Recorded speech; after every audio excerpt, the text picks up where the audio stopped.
Good morning and Sairam to all the students. Welcome back in your social science class. So student, today in our social science class we are going to finish our chapter number 7 of geography, and chapter number 7 name is our country India. So let's start our part 3 of our chapter number 7, our country India. In this session we are going to discuss all the question answer of NCERT based on our chapter reading as well as explanation. So I hope you all are having your book with you. Open your book, open the book exercise, and one by one we will discuss all the book exercises of this chapter.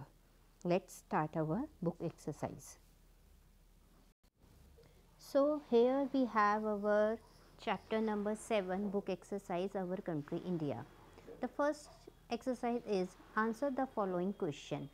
Answer the following question briefly. And the first question is name the major physical divisions of India. Everybody knows about the major physical divisions of India, as we had already covered in our chapter reading and explanation.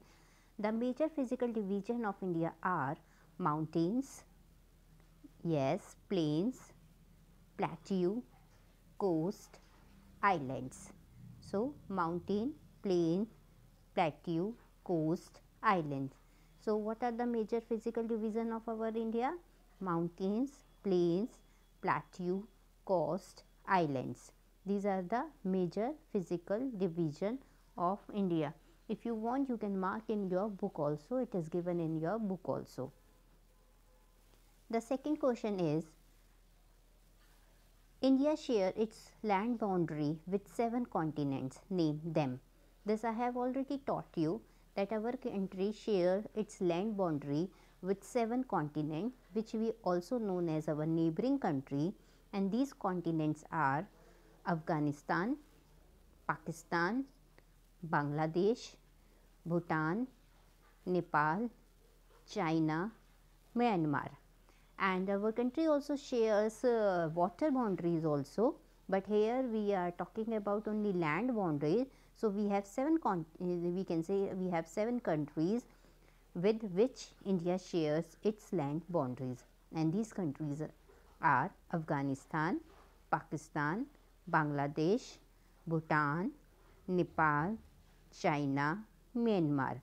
And I have also told you to make a map and mark these 7 neighboring countries and paste in your geography notebook. So this will be your map activity to mark all these 7 neighboring countries of India and paste in your geography fair notebook. I am repeating these 7 countries again: Afghanistan, Pakistan, Bangladesh, Bhutan, Nepal, China, Myanmar. Now, the question number C is which 2 major rivers fall into the Arabian Sea? Everybody knows that some river falls into the Bay of Bengal and 2 rivers fall into the Arabian Sea, and this we have discussed with the help of map also, that Narmada and Tapi. Narmada and Tapi, the 2 major rivers that fall into the Arabian Sea. Yes, what is the answer of this question? Narmada and Tapi, the 2 major rivers that fall into the Arabian Sea. Now, question number D, name the delta formed by the Ganga and the Brahmaputra. Name the delta formed by the Ganga and the Brahmaputra. The Sundarban delta is formed by the Ganga and the Brahmaputra. This we had covered in the last topic of our chapter, that Ganga and the Brahmaputra form Sundarban delta, or we can say the Sundarban delta is formed by the Ganga and the Brahmaputra rivers. How many states and union territory are there in India? Which state have a common capital? So we have 28 states and 9 union territory in India. We have 28 states and 9 union territory in India. Punjab and Haryana have Chandigarh as their common capital. Chandigarh is also the capital of union territory, that is Chandigarh also according to and that is Chandigarh. And according to Andhra Pradesh Reorganization Act 2014, Hyderabad will remain capital of Andhra Pradesh and Telangana for next 10 years. So, we have 28 states and 9 union territory. Why do a large number of people live in the northern plain? Very easy answer, everybody knows about this, that why do a large number of people want to live in northern plains? Yes children, the northern plains are formed by the alluvial deposits laid down by the rivers such as Indus, the Ganga and the Brahmaputra and their tributaries. These river plains provide fertile land for the cultivation. That is why a large number of people live in the northern plains. So, this was the answer of this question, but if you think generally that yes, people used to live in the northern plains, or we can say plains, because first thing, plain provides a fertile land. Fertile land means the fertile land is good for cultivation. Second thing, plain have flat and even land. Okay, it has flat and even land. When we have flat and even land, we can easily construct any road, building, factory. Okay, so in flat and even land, people can easily construct roads, bridges, buildings, factories, as much as they think they can do the construction work. And first I have told you that northern plains are very fertile in nature, and everybody knows that our country is based on agriculture also. And second thing, it is very good for construction purpose also. And third, the we can say the atmosphere of plains are quite good for the human being. The atmosphere of plains neither too hot nor too cold. So, it is very you can a mixture of good cold and warm. So, people can easily survive and people can enjoy their life in the plain rather than we can say hills or ocean. So, yes, that is why the people, large number of people live in the northern plains. Now, our next question is, why is the Lakshadweep known as a coral island? Everybody knows about the Lakshadweep, and why it is known as a coral island. If you remember, I told you about the coral, what are corals and how a coral island form. So, yes, the answer is Lakshadweep island is known as the coral island because it has been made up of coral. And what is coral? Which are the skeletons? Everybody knows the skeletons, which are the skeletons of tiny marine animal called polyps. These are the skeleton of tiny marine animal called polyps. When the living polyps you can say die, their skeleton are left. Other polyps grow on top of the hard skeleton, which grow higher and higher, and thus forming the coral island.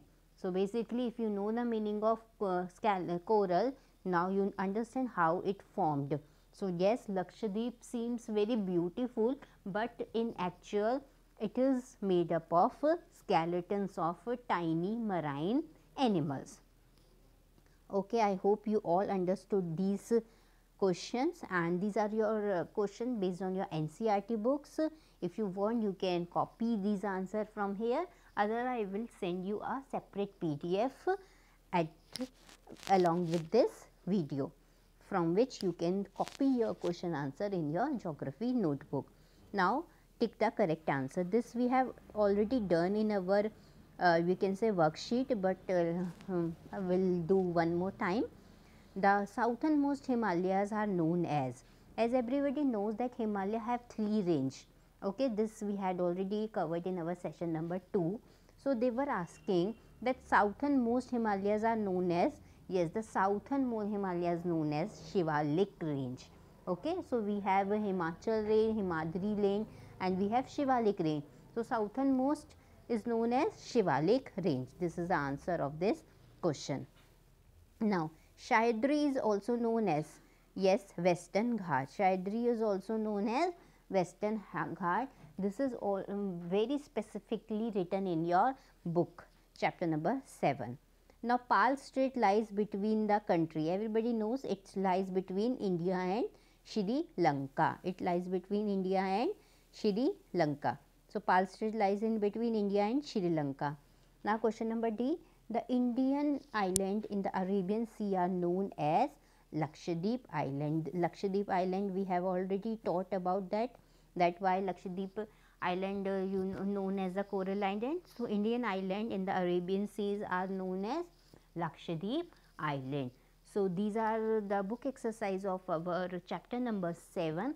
And now one more homework I am giving you, that you have to do filling the blanks of book exercise according to your understanding of the chapter. Yes, I am going to give answer in the PDF, but before that you have to try to solve the filling the blanks yourself. So here we have filling the blank, which I am not telling you the answer. This is the homework for you.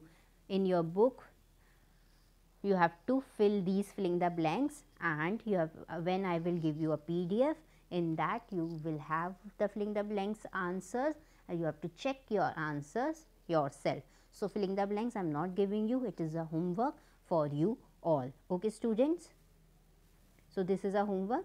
Now what in this session we done, what we have done a question answer, we have done tick the correct, and filling the blanks I have given you as a homework, which you have to do in your book only, and that is your choice whether you want to do with a pen or pencil, that is your choice. So okay, so in our next session we will meet with the another topic. Now this topic of chapter number 7, our country India, is finished. Sai Ram.